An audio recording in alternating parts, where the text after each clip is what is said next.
So welcome everyone. Thank you for joining this very celebratory moment. My name is Dr. Jessica Barron, and I'm here to really guide this, intimate and celebratory discussion with my fellow sociologist and dear friend, Dr. Trenita Childers. We're here to talk about her extraordinary and timely book, In Someone Else's Country, Anti-Haitian Racism and Citizenship in the Dominican Republic, published by Rowman and Littlefield. How this is going to run is I'm going to ask Dr. Childers some questions. She's going to read us some passages, and then we're going to open it up for questions from you all. So make sure to get your questions ready, and you can ask them. We'll have you come off mute, or you can put them in the chat, and then I can read them aloud to her. And then at the end, as she said, we're going to have a celebratory toast and closing. So let's start off. Just to get started, it's helpful to understand why Dr. Childers was so poised to write this book. She spent over 8,500 hours over the course of 6 years studying this particular topic. She's been awarded over $140,000 in research support and fellowships from prestigious funders such as the National Science Foundation, the Ford Foundation, the National Institute of Mental Health, and Duke University. She's a Fulbright scholar and a returned Peace Corps volunteer. Trenita is a wife and a mother to 3 beautiful boys who are on screen, Miles, Micah, and Maxwell, who inspire her to write the truth, even when she is tired and even when it is hard. So we can all see how impressive this woman is and understand why she is so poised to write this book, why so many prestigious institutions believed in the work that she is doing and really had no other choice but to support her endeavors. So let's go ahead and talk to the source. Dr. Childers, welcome to the discussion. So first, I just want to know why write this book? Why this topic? Why now? First, I just want to thank everybody for being here to celebrate with me virtually. I know we couldn't be together in person, but I'm grateful for everybody who could be here today. So why this book and why now? When I was trying to choose a research topic, I heard about this law in the Dominican Republic that said that if you are born there and your parents are undocumented, then you can't be a Dominican citizen. Then as I dug a little bit deeper, I learned that the law mostly targeted Haitians and Dominicans of Haitian descent. So the more I learned, the more I saw that this was really about racism behind the law, and it really became a human rights issue. So when I think about myself as a Black woman living in the United States, I come from people who have always had to prove their right to exist. We had slave papers and free papers that we had to walk around with. So I feel like that kind of history makes me able to empathize with people whose freedom is attached to a document. Whose freedom is tied to a document. That is the case for where we are in this country right now. It's not just the Dominican. I think it's beautiful that you're able to tie that to just our experience, our global experience overall, especially as folks of color, particularly as Black folks in this country. So much of our freedom and our liberation has been tied to a piece of paper that we never had access to and was unjustly given, access to. And so I just really appreciate you tying that thread. So I wanted to know then, if we could dig a little bit deeper, what are some of the most profound findings from this research? Sure. I think that the thing that hits me the hardest was really learning how racism strips people of their humanity. As I was writing, I just kept thinking, aren't we all people? And it seemed to me that at every turn, the narrative was that these people don't necessarily deserve the same human rights as everyone else. So I'm going to read a short quote that a Dominican professor shared with me while I was doing this research. She said, "When I was little, I was told that Haitians drink blood, kidnap children, practice brujeria or witchcraft, and turn people into zombies. Now people say they want to invade the country." So I'm like, wait a minute, that wasn't that long ago. When she was little, maybe it was the 60s or the 70s, and that was actually not that long ago. So you've got a long way to go from dehumanizing a group of people to incorporating them into society. And I also think it's tied to scarce resources, this idea that there are not enough resources for everyone. I think that when you have countries dealing with seasons of economic strain, people want to point the finger at somebody. And often it's the immigrants that they're pointing the finger at. So another quote I'll share from a Dominican woman captures this idea. She says, "They say we mistreat Haitians, but they have already invaded. look, if you go to the public health clinic, there are a lot of Haitians there. They have babies like rodents, and the services are bad for everyone. If I'm Dominican and you're Haitian and we go to public health, there are no beds, not for you and not for me. So when you think about this idea of scarce resources, people are really looking for someone to blame when an economy is less prosperous. You had talked a little bit about when we were discussing this book and this idea that people are already living on the margins, and these laws Yeah. are making it worse. If you can talk a little bit about that as we see that so much in our own experience in the US. Absolutely. I spent 10 months in the Dominican Republic visiting this particular community. And this is a place where food insecurity and hunger are major concerns. People don't make enough money to feed their families. People don't have indoor plumbing and mostly use latrines. So just to paint a picture, people are living in extreme poverty. And then on top of that, they're trying to figure out how to get their own documentation and documents for their children, when really their day-to-day needs are not being met. One Haitian woman said, when you have papers, you can show them when you need to, everywhere you go. But now, since I've lost them, I'm nobody. I mean, what does it mean to be seen as nobody because you don't have a paper that justifies your existence? And then on top of the fact that you're trying to feed your family and work to make ends meet. So I just think that this particular law makes things worse for people who are already in a bad situation. You had talked about this idea that, racism and these laws Yep. keep groups unequal. You just talked about how this woman literally doesn't feel like she is anyone unless she has these papers. What other findings throughout your book kind of highlight this idea about, racism keeping groups unequal and using the law to do that? Right. You actually see laws like this happen as a form of backlash. When a marginalized group gets too vocal, moves outside of their expected place, starts getting politically active and demanding equal rights, you see a pendulum swing and you see responses that try to keep them in their place. Also, I'd like to share that some of the folks who were born in the Dominican Republic and who are affected by this law are adults. Many are in their 30s and have their own kids.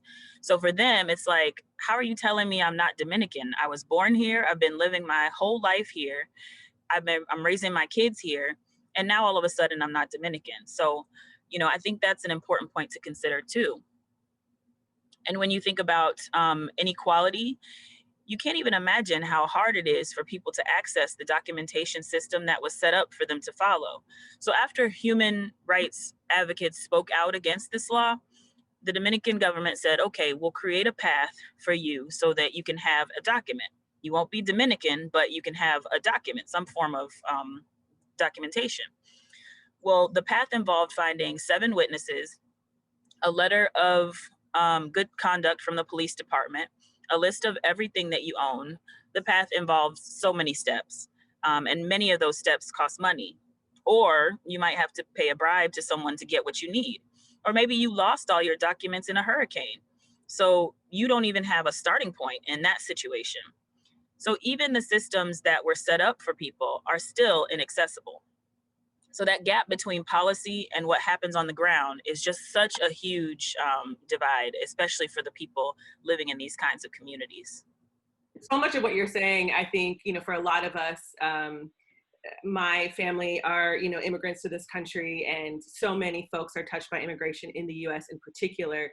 In thinking about racism as a global problem, how often, are these kind of exploitation types of experiences with immigrants, how do you see them as connected to the US experience, if they are, or how are they different? So, how often are, people exploited by labor, and what does that look like in our country versus what you saw in your study, if that makes sense? It does. I really love this question because on both sides, when I speak to people in the United States about this research, the reaction is, oof, we are not them. And then when I speak to Dominicans about this research, often their reaction is, well, we don't have the racism that y'all have in the US. So it's such an interesting dynamic to think about because racism exists in both places. Anti-Black racism is a global problem. So I think it's important that we don't look at the situation in the Dominican Republic and feel better about ourselves because here in the US, we have done this to people we see as labor sources in our own country. When I say labor sources, I mean that there seems to be a pattern. When you have a government that's trying to improve their economy by using another group for their labor to do a certain kind of work. So if you take, for example, slavery and cotton, the cotton market was booming. We needed a group of people to pick it. So let's bring over Africans to do this work. We saw this happen again with Filipino farm workers and Mexican farm workers, where you have fruit and other agricultural crops to harvest. So folks think, okay, who can we pay less money to do this work and increase the profit margin for the economy? Who can we exploit? So this is something that's not unique to the Dominican Republic. In their case, it was the sugarcane industry very early on. They wanted to get involved in the sugarcane market, so they said, okay, let's bring Haitians over so that they can do this labor. But at the same time, once they got to the Dominican Republic, some Haitians had their documents stolen. Many did not get the working conditions they were promised. They were promised adequate housing, a pension when they retire, and wages, but the wages were often not enough to eat each day. And many people I spoke with retired years ago and still have not received their pension. Well, guess what? Pension payments are tied to a bank account, which you need papers to open a bank account. So the system is really stacked to exploit this particular labor source. And you see this happen in the United States, and you see this happen in the Dominican Republic. So if we are not to use this book to kind of point fingers, look what they're doing, look what we're doing, how would you like folks to use this book once they read it? How would you like them to consume it, to use it? I think that this book should be used to learn about racism. We are in an era where Black Lives Matter is drawing international attention to the injustices that African Americans in the United States face. We see inequality in our criminal justice systems, our education systems, and in our healthcare systems. And Black and Brown people are most affected. But I think it's also important to show that Black Lives Matter in other countries too. In the Dominican Republic, racial categories operate differently than in the United States. But Black lives in the DR are Haitian lives, and they matter too. So we need to look at the systems that oppress Black people here in the United States and also in other countries. I want to share a short story that I wrote about in the book. I had heard about it in the news while I was in the Dominican Republic, and it almost seemed like a little blip in the news cycle. But a Haitian man, his name was Tulil, worked as a shoe shiner in a public park. Well, one night he was found hanging in that public park. His hands were bound and his feet were bound. And days before this, there was a small protest where Dominican nationalists were burning the Haitian flag and calling for all Haitians to be kicked out of the country. So it's just dangerous to allow racism to go unchecked. In the US, our Black and Brown immigrants are also being dehumanized. There are over 500 babies that were separated from their families by immigration authorities in the United States. So really, I see this book as an opportunity for people to learn more about how racism affects people's lives in different ways. Sometimes it's easier to read about another place and then apply it to your own environment. So I included a glossary of terms in the book to help readers keep the new information straight. And I also included discussion questions in the appendix for readers who want to reflect on the topic on their own, or if they're reading it as part of a class or with friends or book clubs. The discussion questions really push readers to think about similarities and differences between the Dominican Republic and their own country's context. That brings me to a question. As you heard about this lynching, you are talking to so many people. What did it mean and what was it like to be a Black woman writing this book? I love this question too, because as researchers, we can't pretend that our personal lives are separate from the work that we do. So as a Black woman approaching this work, I had to pay attention to how the work made me feel. While I wrote that passage about the lynching, the tears were streaming down my face as I was writing. But I think that to feel those feelings is to approach the topic with empathy and to tell the story in a way that's genuine and real, but also in a way that doesn't victimize folks. People of Haitian descent are pushing back against the systems that are trying to oppress them. That's one of the reasons I love the book cover, because you can see that people are chanting, they're marching, they're trying to push back against the system. So I really wanted to tell a complete story about people's humanity, their joy, their sorrow, but also about their resistance and their ability to push back against the system. As it relates to being a woman and maybe also a mother, I think those identities made me more attuned to the family situations involved. There are what we call mixed status families. That means that some people in the family are documented and some people are not. So in those families, you might have tensions. If, for example, the mom is Haitian and the dad is not, the dad might say, look what I've got to deal with because you're Haitian. Or you might have siblings where one got documented and the other didn't. So there could be some tension there. So I really tried to bring a family lens to understand how these situations are affecting people. The other thing is that we know that as present as some fathers are, a lot of these processes of getting birth certificates and documentation for children usually go through the mother. So when she has a baby, she's in the hospital, they're asking her for her documentation, and then she gets a birth certificate for the baby. Well, the law actually says that you only need one parent's papers to get documentation for the child. So a Dominican father could get a birth certificate for his child if the mother was undocumented. But in practice, everything goes through the mom. So you have a lot of Dominican fathers who are carved out of the process completely.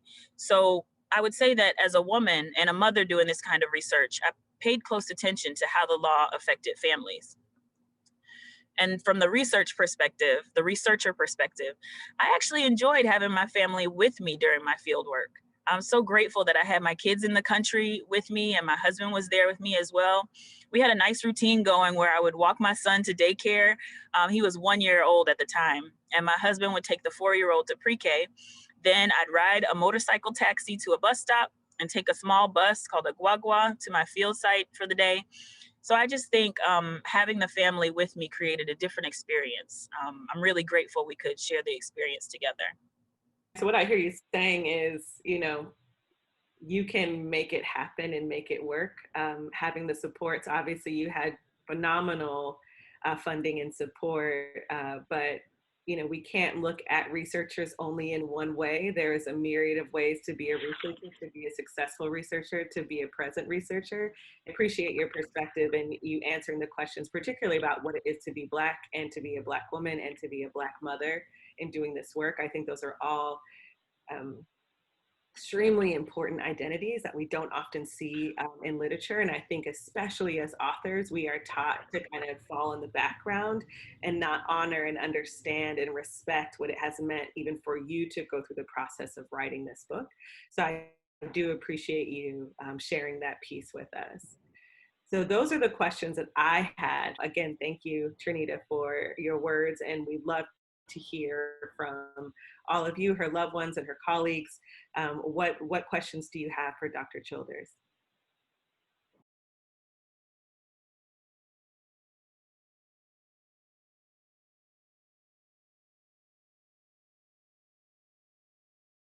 That is a question that I thought about the entire time I was there. The short answer is that I think it's a little bit of both. Just to offer a comparison, in the US, we use what's often called the one drop rule, where if a person has any Black ancestry, then they're not white. In the Dominican Republic, like in some other Latin American countries, it's kind of the opposite in some ways. So if you have any white ancestry, then you're not Black. In the Latin American example, people are moving away from Blackness, while in the US, we're moving away from whiteness. So if you think about it in that way, you end up with a range of racial categorizations in different contexts. But when you think about Haitians in the Dominican Republic, most self-identify as Black. So when I think about describing the real issue for their situation, I would say the real issue is related to nationality, but the way it's enforced through racial profiling and looking at people's skin color to determine who's Haitian and who's not, it's a really complex issue. So I appreciate that question.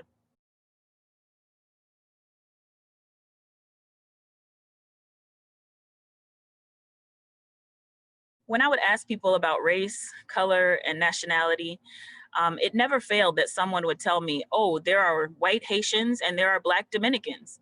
So this is really not a clear-cut issue. And when you think about racial profiling, often it's related to skin color.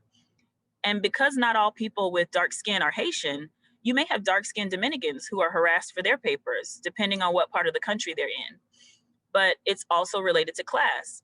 So when thinking about people's socioeconomic status, where folks live, how they dress, whether they have a car, that also affects whether they're racially profiled. So it really is an intersectional issue. It's about being Black, being Haitian, and being poor.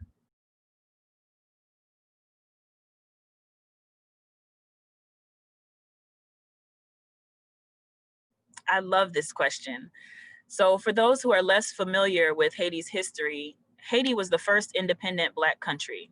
They established their freedom from France by leading a successful slave revolt. And that actually posed a threat to slavery as an institution all over the globe. So to answer this question, the historical point that actually came up more in the book was the period between 1822 and 1844, when Haiti and the Dominican Republic were unified under Haitian rule. And that's the historical fact that people brought up to me the most. So you would have folks say things like, they tried to take over our country before, and if we're not careful, they will try to take over and unify the island again. So I think as a historical memory point within communities, that was the point that people brought up more.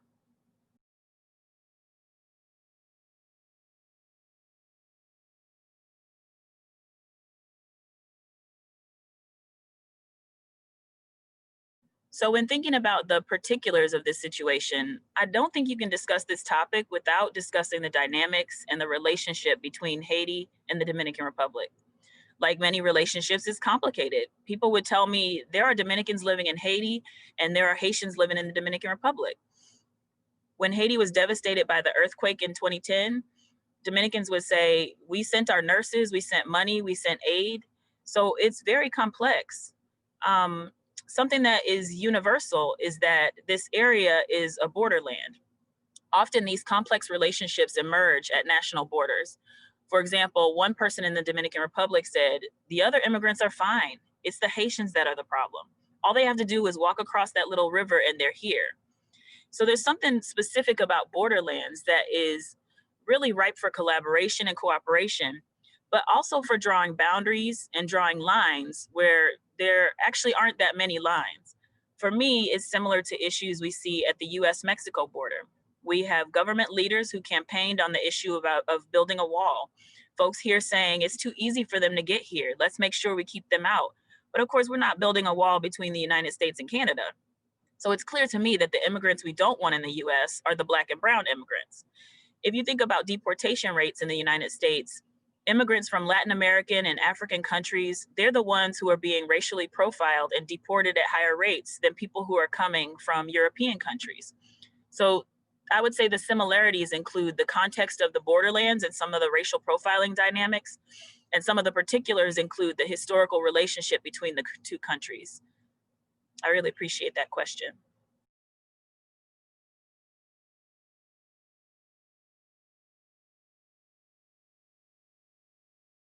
In the 1930s, the Dominican Republic was governed by a brutal dictator named Rafael Trujillo.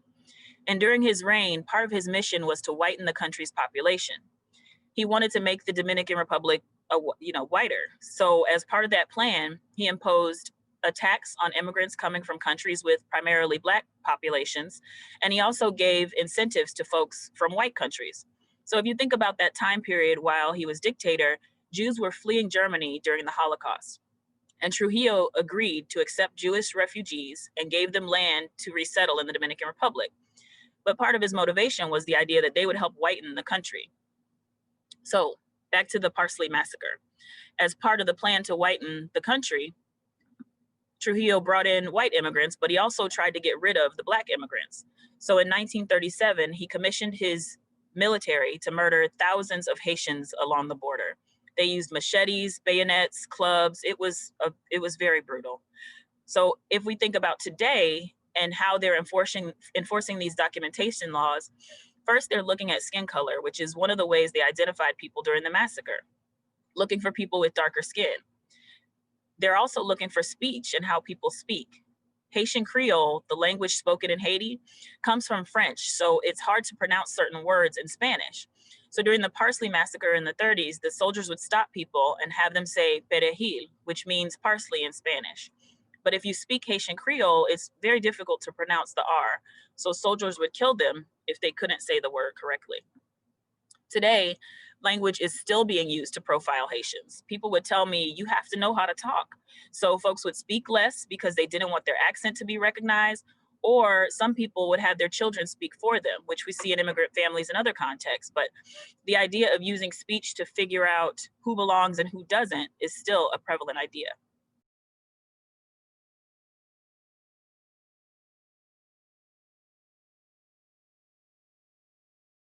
I love this question about translation. Part of my work as a public scholar is to get this research in as many places as I possibly can. As a researcher, my job is to bear witness to the injustices that people face and then put that into the hands of the people who are on the ground doing this work. So the organizations in the Dominican Republic who are working hard on this are the Observatory for Caribbean Migrants and also Reconocido, which is a youth-led organization that has so much energy and passion for this issue, partly because it affects them and their families. So they are mobilized. So my job is to get this research in the hands of the people who are talking to policymakers, who are working with advocates, who are building an international case and trying to take legal action to push back against this law. So what I'm doing now is trying to make sure that the research gets in the hands of the people who need it. So yes, I would love to have this book translated into Spanish, especially so that the people in the Dominican Republic can read it first and foremost. I have not found a publisher yet who can work on this, but my current publisher and I are looking. So because I know that translating the entire book can take some time, I'm working on creating short 1 to 2 page memos that summarize what the findings are and how the research can be used so that folks can have it in Spanish, even as we're waiting for the book to be translated. Thank you all so much for joining. Before I transition it over to Trenita, I just want you to know, as your friend, I am so proud of you, as everyone I'm sure is on here. I mean, you are, to be a woman, to be a Black woman, to be a mother and a wife, to move your kids and your family to a different country, speak a different language, to traverse all the different gender dynamics in your interviews and things that you had to do, to write words that were very hard, to experience conversations that were so earth-shattering. That is phenomenal, and you are the definition of a phenomenal woman, and I am very, very proud and grateful to know you and to be here in this moment with you, as I'm sure everyone up here will agree. This is an incredible accomplishment, and you should be so proud. So very excited for all you to purchase a book. Please tell your friends about it, post about it. You know, Christmas is coming around. These are cute little stocking stuffers. You can fit them in there. It'll be great. So with that, I will transition it over to Trenita for a wonderful kind of toast and close out. Thank you so much. I'm so happy to have everybody here celebrating with me. Some of you read early drafts of chapters. Others of you listened while I tried to talk my way through making sense of this complex topic. People prayed for me. People sent care packages while we were living in the Dominican Republic. Some of you babysat my children while I worked or moved or did an interview for a fellowship. All of these things are acts of kindness that matter to me so much. I am so grateful for everybody who poured into me while I was trying to find my way. And at the end of the day, I just want to make my people proud. So let's raise our glasses. Here's to friends who support us, to family who loves us unconditionally, and to freedom and justice for people everywhere. Cheers.